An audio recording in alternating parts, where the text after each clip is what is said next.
예수님, MBTI라고 들어보셨나요? MBTI, 내 MBTI 뭔지 안다. 네, 좋습니다. 난 뭔진 모르지만 들어는 봤다. 네, 뭐 ABCD인지 MBTI인지 뭐 들어봤다.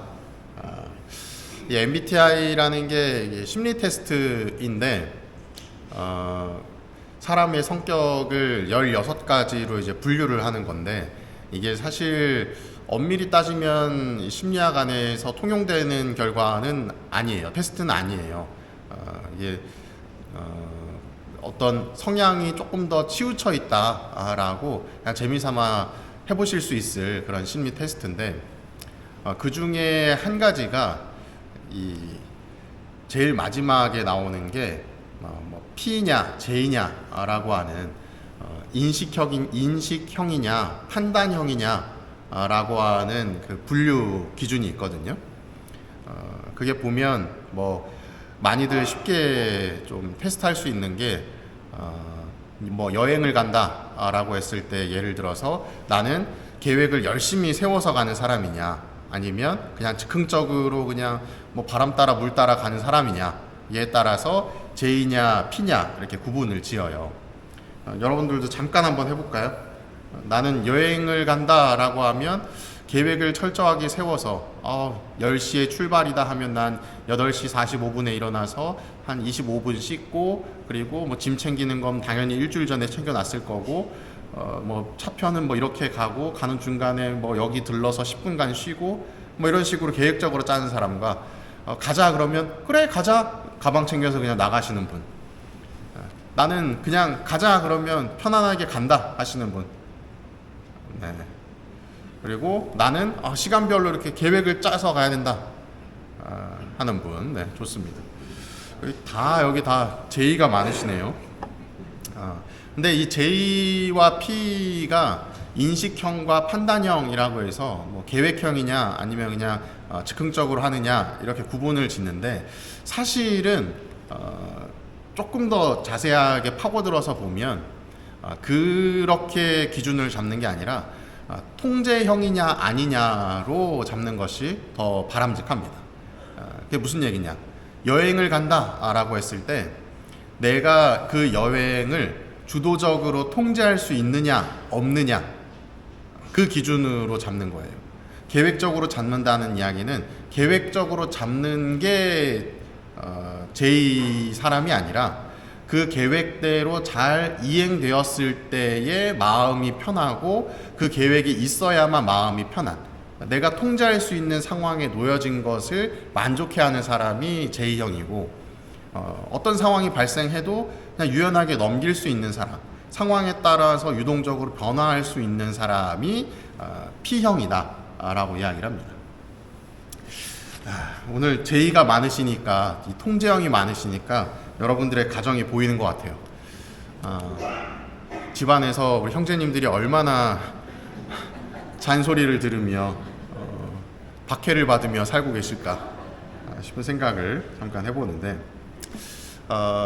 우리 여성분들이 참 여리시고 또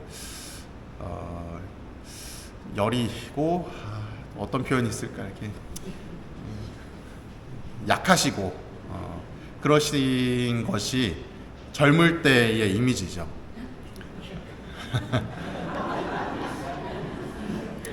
근데 어느 순간이 되면은 변화한다고 이야기를 합니다. 여자에서 뭘로 변한다고 이야기하죠? 네?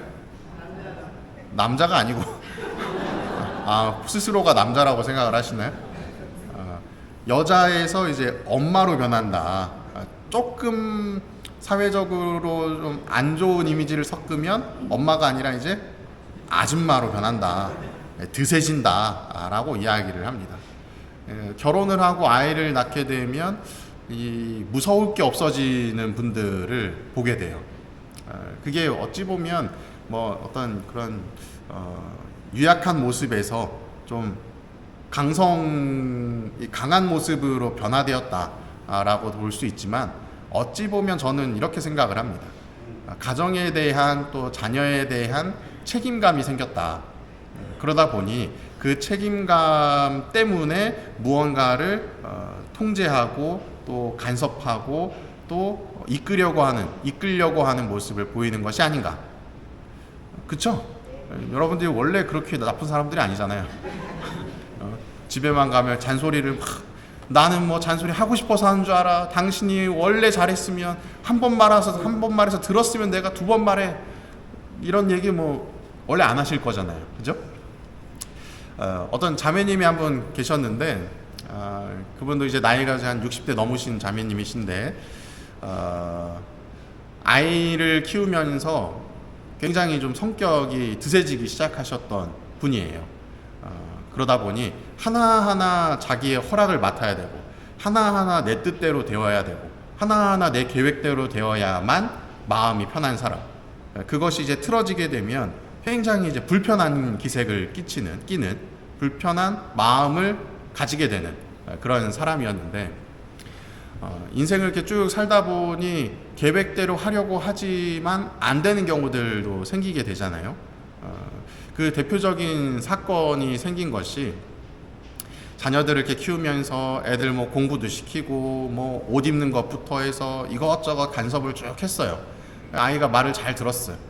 그래서 그런지 나중에 이제 대학교 졸업하고 나서도 개인 사업도 탁 해가지고 돈도 잘 벌고 뭔가 이 안정적인 상황에 놓여지게 됩니다. 그런데 어느 날 큰아들의 회사가 이제 부도가 나기 시작을 한 거예요. 그래서 이 어머님이 또 자기 나름대로 어떻게 해서든 이 부도를 막으려고 발품을 팔기 시작해요. 자기 그 은퇴 자금도 다 끌어다가 막으려고 하고, 대출 받아다가 막으려고 하고 하면서 부단히 노력을 하는데, 아무리 내가 노력을 해도 이게 될까요, 안 될까요? 안 되는 거죠. 그래서 이 자매님이 한참을 이제 그렇게 마음고생을 하시다 보니까 몸에 이제 병도 생기게 된 거예요. 그래서 병원에 이제 입원하시기 전에 성당에 찾아오게 됩니다. 성당에 와서 성당에 자리에 앉고 나서 하염없이 이제 눈물을 흘리면서 기도를 하시는 거예요. 하느님, 어떻게 저한테 이러실 수가 있냐 하면서 온갖 원망과 불평을 쏟아내기 시작을 합니다. 그렇게 한참을 눈물을 흘리면서 쏟아내고 난 이후에 어느 정도 마음이 홀가분해지셨는지, 저는 모르겠습니다. 주님 뜻대로 하세요. 마음대로 하세요. 하면서 그냥 모든 것들을 다 내려놓고 병원에 이제 입원을 하셔요. 근데 그 순간에 갑자기 말도 안 되는 일이 벌어지기 시작을 합니다. 부도나려고 했었던 그 회사가 갑자기 어영부영 이렇게 뭔가가 상황이 잘 맞더니 부도 위기를 넘기게 되고, 또 시간이 조금 지나고 나서 자매님도 아프셨던 몸이 조금씩 해소가 되고, 그리고 전혀 뜻밖의 결과를 하나 얻게 되었던 것이 무엇이냐면, 그렇게 성당 나가라 했었던 이 첫째 아들이 갑자기 성당을 나가는 거예요. 내가 한평생을 나가라 해도 말도 안 들어 처먹던 그 아들이 갑자기, 그래서 이유가 뭔가 봤더니 결혼했던 그 와이프가 이런 힘든 상황을 막 겪으니까 의지할 때가 필요하고, 그래서 친정 어머님이 성당 나가던데 나도 한번, 시어머니가 성당 나가던데 나도 한번 나가볼까 해서 나갔다가 여보 당신도 성당 나가요 해서 애들이랑 손잡고 같이 성당을 나가게 됐다는 거죠. 그 자매님이 다 내 마음대로 통제하고 계획하고 실행하려고 했다가 그게 다 안 되고 나니까, 다 포기하고 내려놓고 나니까, 하느님께 다 맡기고 나니 결과가 오히려 어떻게 되었다. 그 자매님이 원하는 방향으로 흘러가기 시작을 했다는 겁니다. 오늘 열왕기 학원의 내용에 보면 치드키야 임금이 나오는데, 치드키야 임금은 기원전 7세기경의 남유다의 마지막 왕이에요. 우리가 잘 알고 있는 이 바빌론 유배를 맞이하게 되는 왕. 이 치드키야 임금은 굉장히 큰 어려움에 놓여 있었습니다. 바빌론에게 1차, 2차, 3차에 이르러서 그 공격을 당하게 되고, 그러다 보니 사실상 자기가 할 수 있는 일이 없었어요. 그리고 심지어 치드키야 임금은 본인이 스스로 왕이 되거나 아니면 백성들이 이렇게 올려 세운 왕이 아니라 바빌론에서 꼭두각시 임금으로 세운 왕이었어요. 그 전에 뭐 여호야킴 이런 임금들을 다 죽이고 나서. 근데 이 치드키야가 어떤 모습을 보였느냐? 이집트와 손을 잡고 바빌론에 대항하려고 했어요. 근데 이것이 왜 문제가 되느냐? 하느님께서 원하셨던 것은 무엇이었냐면 지속적으로 하느님을 멀리하고 이방신들을 숭배했었던 이 이스라엘인들이 좀 벌을 받기를 원했어요. 그 벌의 결과가 바빌론 유배였던 겁니다. 그런데 그 바빌론에게 항복하고 머리를 조아리고 너의 속죄의 기간을 가져라 라고 하는 것이 하느님의 뜻이었는데 시드키야는 그것이 싫었던 거죠. 어떻게든 살아보려고 바빌론에 대항하는 모습을 보였으니 결국은 어떻게 되었을까요? 오늘 독서에 나오는 것처럼 뭐 자식들이 죽는 것을 두 눈으로 보고 또 보고 난 이후에 눈을 이제 크크 해갖고 보이지 않게 되고 그러면서 이제 죽음을 맞이하는 결과를 얻게 됩니다. 그와 반대로 오늘 마테오복음의 내용에 보면 나병 환자가 등장하는데 나병 환자가 예수님께 이런 이야기를 합니다. 주님께서는 하고자 하시면 저를 깨끗하게 하실 수 있습니다. 여기서 하고자만 하시면이라는 말은 당신이 뭐 하려고 하면 하고 말려면 말고 네 뜻대로 해 하면서 그냥 퉁명스럽게 내던지는 것이 아니라 나의 선택권, 나의 주도권을 당신께 다 내어드립니다. 그러니 당신이 하려면 하고 말려면 말고가 아니라 의지를 가지고 저를 이끌어 주십시오 라고 하는 부탁인 거예요. 그래서 다시 한번 읽어보면 주님께서는 하고자 하시면 저를 깨끗하게 하실 수 있습니다. 주님, 저 좀 살려주십시오. 당신께 저를 다 내어 맡깁니다 라고 하는 의미예요. 그러니 그 결과가 어떻게 되었다? 나병이 깨끗해지게 되었고 사제에게 몸을 보이고 다시 공동체에 받아들여지게 되었다라고 이야기를 합니다. 우리의 신앙생활은 우리의 삶은 지속적으로 많은 만남 속에서 살아가요. 그리고 마치 내가 인생의 주인공이라고 생각하면서 살아가지만 실제로는 내가 정할 수 있는 게 굉장히 적습니다. 뭐 집에 가서 우리 형제님들 몇 분 계시는데 오늘 나 된장찌개 먹고 싶어 그러면 된장찌개 먹을 수 있을 확률이 얼마나 될까요? 아니면 뭐 직장에서 내가 이번에 이런 일을 한번 해보고 싶어 라고 마음을 먹고 일을 하려고 해. 근데 사장님이 그거 하지 마 그러면 할 수 있을까요? 없죠.